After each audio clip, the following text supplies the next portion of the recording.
WFMU, you're on the air. Hey, Tom. Hey. Hey, I was wondering if you could play something from the new Lovely Boys CD? Lovely Boys. Yeah. I don't think I have that. Okay, how about something by the Craigs? Who's that? The Craigs? The Craigs. I don't think I have that. Ted Jacobs and the Now? I don't think I have that. Sherbert Falls? No, I don't think I have that. The album? Don't have it. The Sleestacks? No. How about Denny Leonard and the Lemons? No. September Gurgles? No. The Zoom? No. How about Darren Robbins and the Rockstars? No. Sugar Pie 4? No. The Bingles? No. Failure Time? No. All right, how about Witchy Poo? No. Can you cue up something by I Love You, the Ghost of Ann B. Davis? No, I don't have that. How about the Menthols? No. Larry Neville and the Fun? No. Bam Bam? No. Candy-Coated Sugar Smacks? No, I don't have that. All right, well, just cue up something by Rick and the Backers. I don't have that either. We'll just play anything by any of the bands who are going to be at the festival this weekend. What festival? You're kidding. No, not kidding. What festival? Poptastrophe 2007. What is that? Poptastrophe? Yeah. No, I don't. I'm not. I think I might have seen a flyer for that. I'm sure you've seen a lot of flyers for it. But I don't think I've ever been to one of those things, like those pop festivals. Oh, it's great. It's this huge power pop fest. Mm-hmm. And it's happening in Newbridge down by the dock. Uh-huh. And I'll tell you right now. Yeah. It's going to be bigger than the Paisley Popathon last year in Des Moines.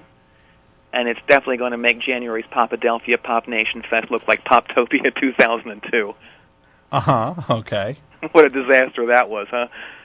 I guess so. I don't know. You don't remember?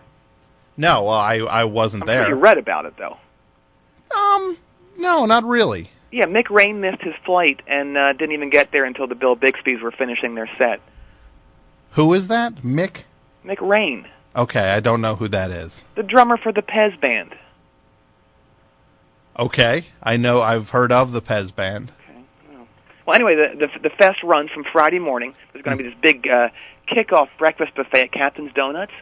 Sure. And it's going to go till late Sunday night, where there's going to be this big post-festival buffet at Captain's Donuts. Okay, well that sounds like a lot of fun. It's going to be good. Yeah, you should come down. That's not really my thing. What do you mean? Like power pop stuff? Yeah. I mean, I like power pop. I like it, fine. But there's that kind of thing where it's just too much of it, and it's not my thing. And that music gets very samey. When you're getting it kind of shoveled at you. Hey, you shouldn't say that stuff. Something like that. Why? It's how I feel. What if Quad P heard you? Quad P? Yeah. Who is Quad P? Power Pop Pop Pop. Power Pop Pop Pop? Yeah. Who is Power Pop Pop Pop? He's putting on Poptastrophe 2007. You know who he is. I have no idea who that is. He's like the #1 power pop guy in America. He considers himself like the president of power pop, and he lives here in Newbridge. You've seen him around town. Well, what does he look like? Well, he's that older guy with the super dyed black Beatles haircut and those really kind of tight pants, and he wears that vintage Knack T-shirt. I think I know who you're talking about. Yeah, he rides around town in that sidecar. Yeah. It's just a sidecar. It's almost like one of those soapbox derby things. Yeah. Like it's not motorized or anything. Mm-hmm. Yeah. How does he go uphill in that? That's the thing. His whole life is basically built around going downhill. Mm-hmm. Yeah. I think I saw him once at the CD Submarine. Kind of... Let me guess what he was buying. I guess I remember him yelling at someone. He was.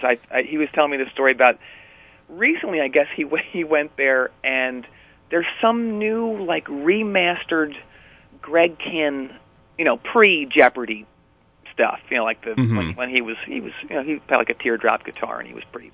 He was living it. He was doing it. The double P. Sure. And I guess there's some new remastered things. Wait, the what? Double P. What is the double P? Power Pop. Oh, okay. The double P, Power Pop. Yeah. And I guess the guy was supposed to hold him one, and he didn't have it anymore, and he said he went off. He said he actually tried to throw the guy through that like porthole. Yeah. Whatever that is, yeah. So, yeah, I think I know the guy you're talking about.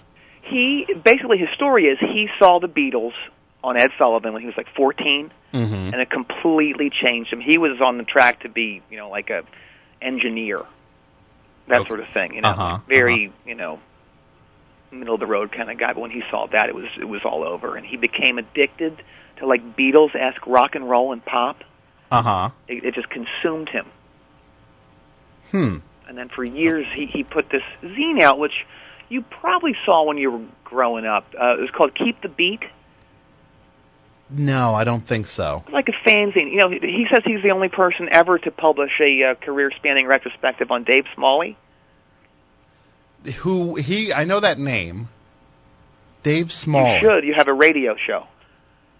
Oh, I'm sorry. I didn't realize because I have a radio show that's primarily a talk show, that I'm supposed to be some sort of power pop encyclopedia. Well, who is that again? The bassist from the Raspberries. That's right. I knew he was in the Raspberries. Dummy. Again, I'm sorry. He actually played in bands also in the 60s through the 90s. All over the Quint Cities. The Need, the Hurt, or some other ones. The Yes, the No, the Maybe. Nothing really took off, though. Yeah. Except for the Raspberries. Oh, no, Power... Oh, you're not talking about Dave Smalley. No.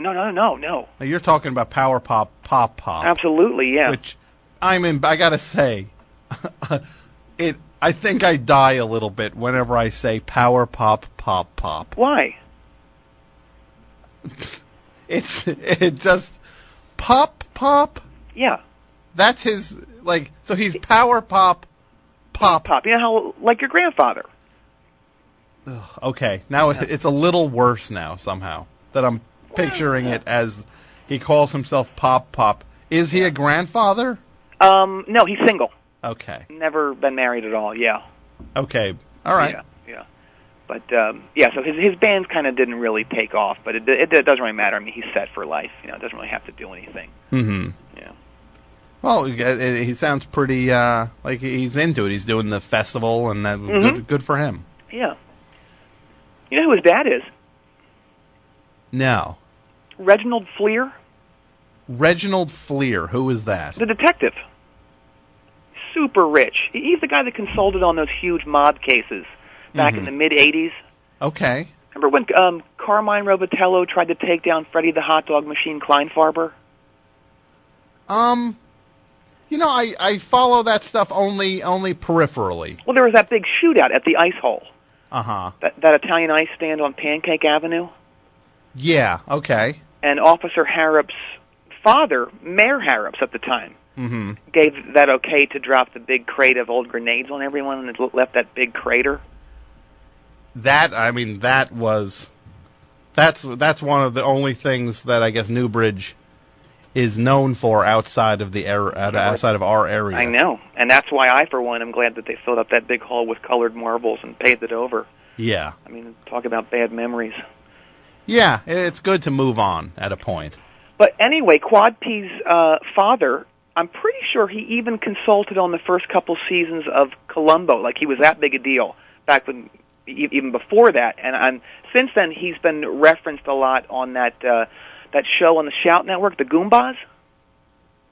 I don't watch that, actually. They talk about him in there sometimes, or they'll reference him. Okay. Yeah. Wow, I should check that out more. You should check out also. What's that? Power Pop Pop's mansion. His mansion. Yeah, he's in that huge house on Newbridge Mowis. I'm sorry? What? Newbridge what? Mewis. What is I don't know what that is. Spell that for me? MEWS. Muse? Is that how you say it? Newbridge, MEWS. Muse. I've been saying it Mewis for my entire life. Well, it's Muse. Oh, my God. Well, that's all right. I guess everybody makes things like that that you don't realize you were doing. Yeah, that's true. It's true. He actually calls it the Power Pop Palace. Power Pop does. Yeah. You know how when you go into someone's house and sometimes they'll be like, you got to take your shoes off. Yeah. If you want to come in. Mm-hmm. He's like that, too. Okay. But then he makes you put on a pair of Beatle boots. Really? Yeah. He has them in almost every size imaginable. He's even got a pair of 14.5s in case any pro ballers come over. In case any pro basketball players who are into power pop decide to swing by. Yeah, yeah. Well, I guess he's nothing if not prepared. You know what else he is? What? You didn't hear it from me, but he's a little tough to be around. Power pop is. I mean, really tough. Really tough? Like how so? Well, I've actually had a couple glasses of wine. Okay. So maybe I'm a little more loose-lipped than I should be. But like I said, he calls himself Power Pop. You know, kind of like a lovable grandfather. Yeah. But he's more like this power pop dictator. A power pop dictator. Yeah, and actually a lot of people in the power pop community here, they call him Pol Pot behind his back. Pol Pot? Yeah, like the Cambodian dictator. Yeah, like Pol Pot. Exactly. But Pol Pot. Yeah. Because he's like a power pop dictator. Now, how does one become a power pop dictator? He just sort of assumed this role. I mean, he knows all about. I mean, he's lived this stuff for his entire life. I mean, he will go to Japan. He'll buy a ticket that day if he sees that there's this ultra rare Bram Tchaikovsky 7-inch. Sure. And he'll go and get it. He'll go all the way the other side of the world. Absolutely, yeah. So he's got that kind of money. Oh, yeah. So, people respect that. Because of his father. Well, yeah, I mean, technically. Okay. Yeah. But he's so by the book when it comes to power pop. Like, give me an example. Well, it's like Big Star is actually a little too out there for him. Really? He likes like In the Street or El Goodo, September Girls. Uh-huh. That's about it, though. The other stuff he considers art rock. Art rock? Yeah. Wow. Yeah. He sounds pretty stringent. He is. His idea of the perfect pop song is this song called You're My Baby by this band called The Children. I'd never heard of them either. Yeah, that's... you got me. They made one record back in '79 for Bomp. Mm-hmm. And for some reason, this song, which is buried in the middle of side 2, is like his idea of the perfect song. It sounds kind of like that Paul Collins beat song, Rock and Roll Girl. Okay. I want to be with a rock and roll girl. Mm-hmm. Yeah. So he considers that to be the ultimate pop song. Yeah, and he gets down on... Power pop. Exactly, on bands who deviate from what he calls textbook power pop. Uh-huh. Yeah. But what is the big deal? I mean, if you aren't fitting his vision of the world, I guess that's his loss. I know, but he's so sort of powerful in this world, this power pop scene, that he can do it, And but the problem is also that he pays all these bands so well when he puts on these festivals. Okay. Like, because he's so rich, nobody wants to really ruffle his feathers. Uh-huh. I mean, he's actually paying me to make this call right now. Really? Yeah. How much?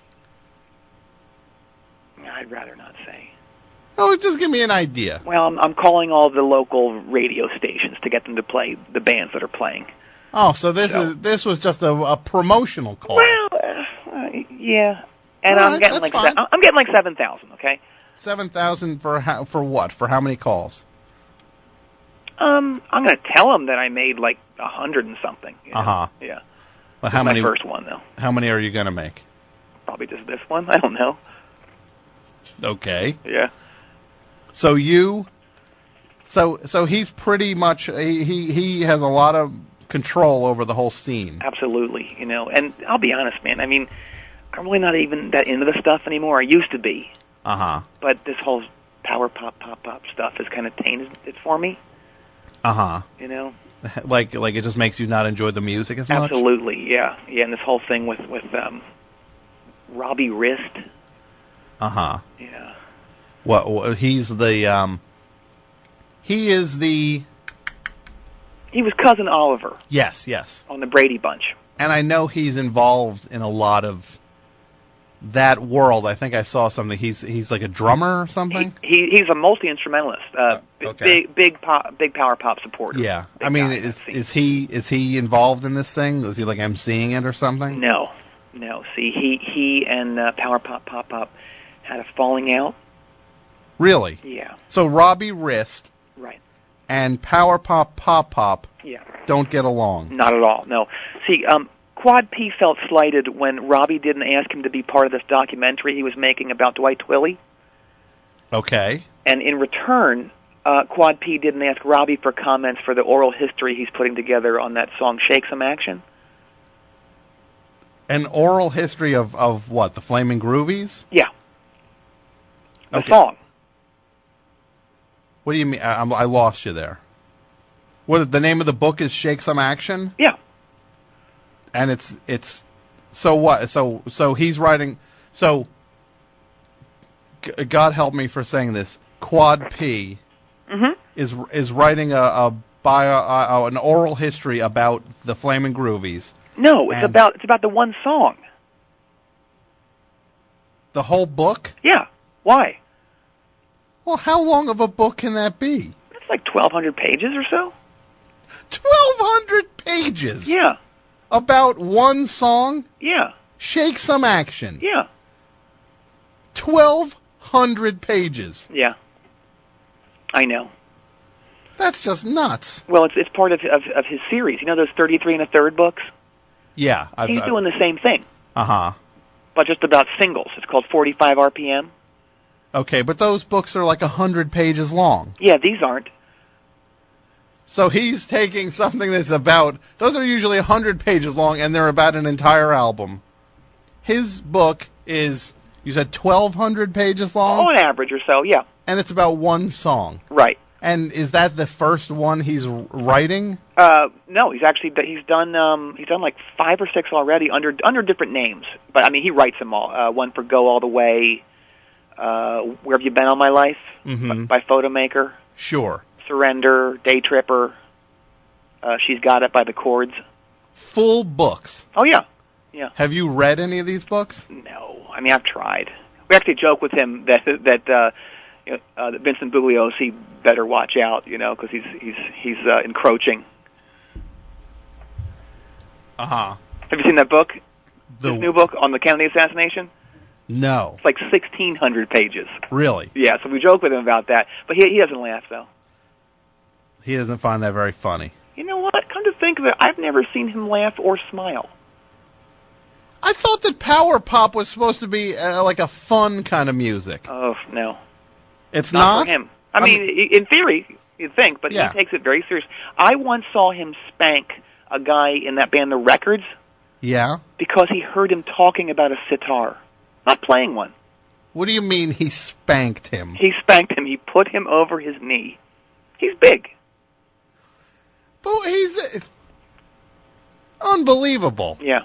So this guy puts an adult over his knee because he heard a guy in a power pop band talk about an instrument that has nothing to do with power pop, according to his definition. Exactly. And if you look at the list of bands, there's not a keyboard in any band, and there's not anything resembling, like anything what he calls drug-related, like a sitar or violins or cellos or whatever. Mm-hmm. Yeah. So it's all just... Guitar, bass, drums. That's it. What about if it's just like a trio? They're all quartets. Quartets, yeah. Wow, he's pretty tough. Yeah, He once tried to throw Bill Janovich from Buffalo Tom out of a window. Well, Buffalo Tom, that's not even power pop. I know. I mean, that's what they've always said, but he told them that they were a disgrace to power pop. But they're not power pop. Don't tell me that. The worst, though, was when he attacked Mickey Dolenz. From the Monkees. Yeah. And please tell me the story of that, because I no love lost with Mickey Dolenz. And really? Yeah. What did he do to you? He snubbed me at a party I was at. Oh, okay. What did he do to Power Pop Pop? Well, you know when they had that reunion tour. Sure. And it was big. I think it was like 20 years ago. Exactly. Probably. So if you recall, Mickey Dolenz didn't really play a traditional drum set. He played one of those, what do they call them, like Simmons pads or something? Yeah, like a stand-up exactly, thing. electronic drums. Yeah, that he could be at the front of the audience and sing with the headset on. Exactly. Well, when Power Pop Pop Pop saw that drum set, he lost it. What happened? Well, he got so mad that he ran up there and he shoved Mickey back, and then he grabbed the drums and started throwing them into the audience. Oh, my God. Yeah, like it was bad, and he actually cut this one girl in the face. With an electronic drum. Exactly, yeah. Well, that's terrible. Oh, it's awful. And then she ended up suing him, and he lost.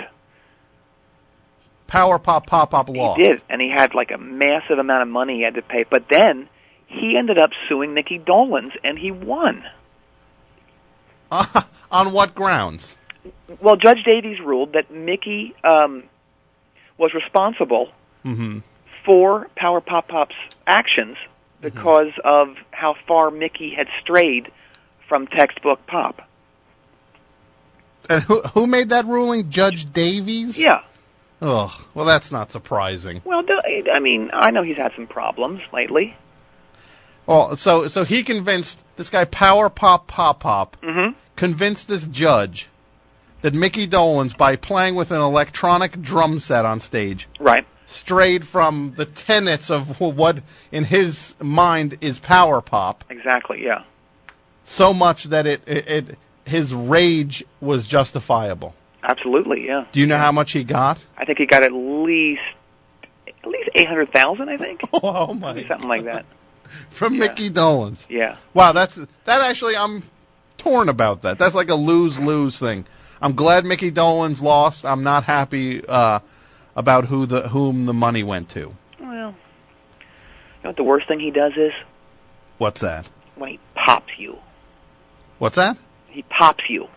He pops you. Yeah. How does Power Pop Pop Pop pop you? He's got this little thing. It's like a weapon, and he calls it the popper. It's like the size of like a little handgun, but it's shaped like a Rickenbacker bass.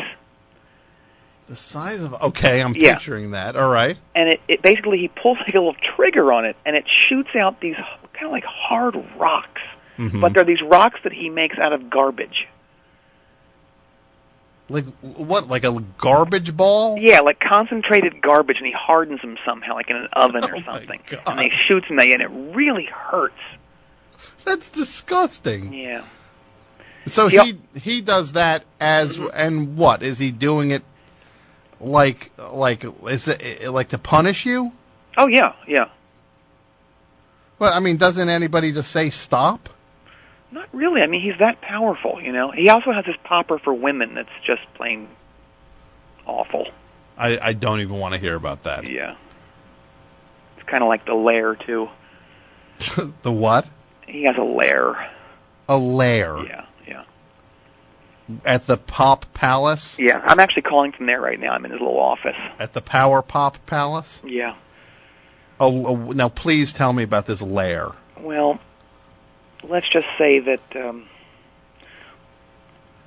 our old friend from Philadelphia, Mr. Heidnik, has nothing on this guy. Gary Heidnik? Yeah. Well, he was a murderer. I know. Ew. I don't know. I don't think anything like that's going down there, but it's got a little dungeon vibe. It's not good. Ugh. It's disturbing. Power Pop Pop Pop. But it's not quite as disturbing as the fact that the Resistance are also playing Poptastrophe. Who's playing it? The Resistance. I don't know who that is. I don't think you want to know who they are. Uh-huh. Is that like a new? Well, if they're playing it, they're approved by Power Pop Pop. Yeah, sort of. Uh-huh. Well, why are you so hesitant about this band? Well, you got to get that? Yeah, hang on. Call from. Hello. I am calling. I'm making calls all night. No, it's had a lot of good responses so far. Yes, sir. Wow. Okay, goodbye, sir. Yikes. Wow. He was mad. I'm assuming that was Power Pop Pop. Yes, it was, yeah. I'm sure he's not listening to this, or that would have gone very differently. Yeah. He doesn't listen to the radio. Because I can assume a chance he might hear something that's not Power Pop. Exactly, and smash his car again. Why would he smash his own car? Well, you never know. He's so weird. He once heard he heard one of those latter-day Greg Kihn songs on the radio. And he got so mad that he literally shot his car off of a bridge. Uh-huh. He jumped out, of course. Yeah. That's just... What? I don't know. He went nuts. That's why he's only in the sidecar now. This music is about fun and falling in love and having a good time and enjoying your life. Well, you're not going to hear any of that when you listen to the Resistance. What is the Resistance? All right. They're a white power pop band. What? Yeah. White power pop? It's a real dilemma for the power pop community because, no one's into their message at all, But to be honest, they're generally considered the best power pop band of the last 10 years. You mean, like, in what way? They're just phenomenal. I mean, it's like, they're just great. I mean, you would see this band and they're head and shoulders above all the other bands, but the lyrics, I mean, it's like if Goebbels wrote lyrics for the Rubinoos. Oh. They're on this label called Panzerfaust. Have you heard of that? Yes, I actually have. Yeah. There's a little guy, he's like a little 2-inch guy who used to call the show. I don't know about that, okay. He was a fan of records on that label. What's that? How do you use a phone? I remember, but I don't remember. I kind of block stuff like that out. Okay. So they're the Resistance. Yeah. So technically, they're good. Like the songs are good. Yeah, amazing. But it's the lyrics. Yeah. Are just like white power lyrics. Exactly. Yeah. It's not good at all. Uh-huh. It's not good. Uh-oh. But they're playing this thing? Yeah. What's wrong? I think I just heard the sidecar pull up. Uh-huh. Hey, who else is playing this thing? I mean, a lot of the groups I like, right. In that vein, I guess guys like, Tommy Keene or, Velvet Crush or the Posies, Right. Are those guys on this thing? Oh, no. Those guys want nothing to do with this whole scene. Really? They think it's creepy, I think. Uh-huh. I think they really think power pop is really creepy. Yeah. Where would they get that idea? I don't know. No, I do know. And I'm about to find out a little more because he's coming in right now. I got to hang up in a second. Okay. Oh, great. He's got the popper. Ugh. All right. I may or may not see you this weekend. Well, I won't be at the thing. I hope you're okay. Okay. Ow! Sir! I'm sorry. I'm calling. More. Hang on. I'm going to call more. Wow. The popper. I didn't even know what that guy's name was. That poor guy.